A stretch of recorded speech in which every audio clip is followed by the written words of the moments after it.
The year is 2089, and in the neon-drenched metropolis of Aurora, Jaxon Kael is king, or at least, king of his streaming channel. He laughed, leaning back in his holographic gaming chair, below his penthouse up high. Suddenly, a deafening explosion rocked the building.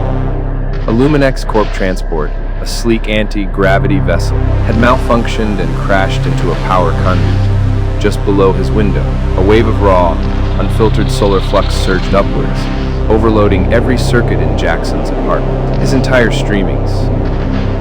Jaxon awoke to a strange, humming silence.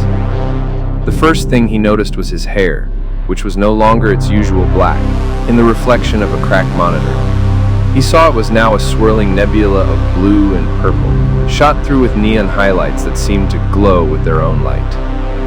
Then he saw his chest, burned into his. Stumbling to his feet, Jaxon reached for a piece of fallen debris.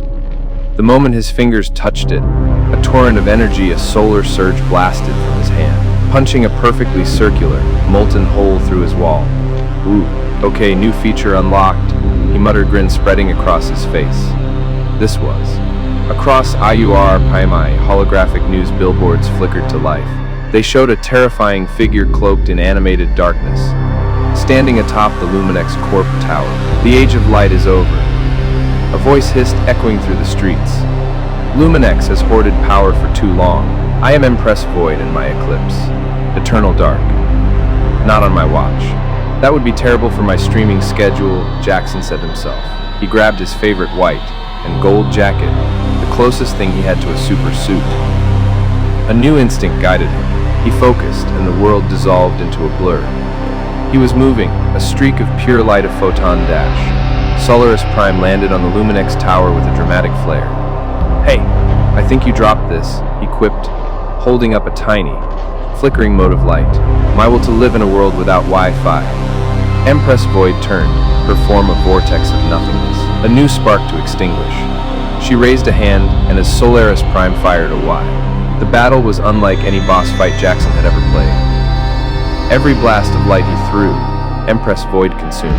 She shaped the growing darkness into sharp tendrils and crushing walls, forcing him on the defensive. Your power is a finite candle flame, she hissed, as the city lights below began to dim and flicker. Oh, Jaxon was losing. He couldn't outpower her. He had to outthink her. He remembered a classic raid strategy, aggro management. You want my light? Come and get it, he yelled. With a burst of speed, he used Photon Dash to create a dozen solid, light-after images of himself, each one striking a different, ridiculous pose. It was the opening he needed. While she was distracted, the real Solaris Prime flew high above, drawing in all the energy he could muster. He became a miniature sun, a blazing star in the encroaching night. With a final, triumphant yell, he unleashed it all in one, overwhelming solar surge. The wave of pure, concentrated light was too much for Empress. SOLARIS Prime power beyond humanity.